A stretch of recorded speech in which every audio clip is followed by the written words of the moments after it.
So love the look of these pots, but they're super expensive.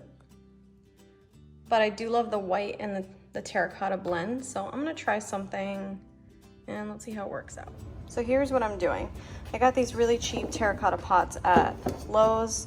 These were like $2 a piece. These were probably like $1 something each, so super cheap, right? The pot I have inside cost me around 70 bucks. So I'm gonna try to make some kind of a dupe, right? I'm not gonna do a slanted spray paint curve, but I'm just gonna do a straight one.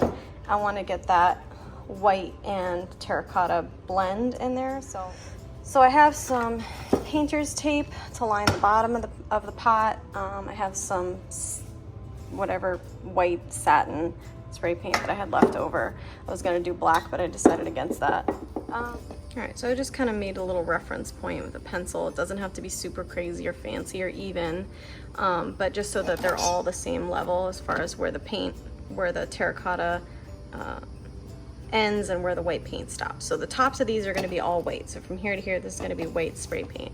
Excuse my dirty hand. All right, let's see how this works out. Okay, I lied. I'm gonna do a slanted pot. So I'm gonna do one like that, and then I guess I'll do the other two straight lines across. We'll see how that works out. So the pots are all taped up. Make sure it's really tight to the pot so it doesn't bleed through.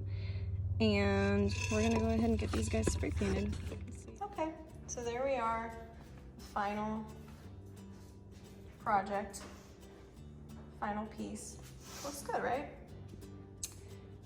This probably cost me maybe like $12 max. I didn't even count the spray paint because I already had it, but yeah, it was really cheap. So compared to the other one that was $60, that was $70, and these look just as expensive and just as cool. All right, thanks for watching.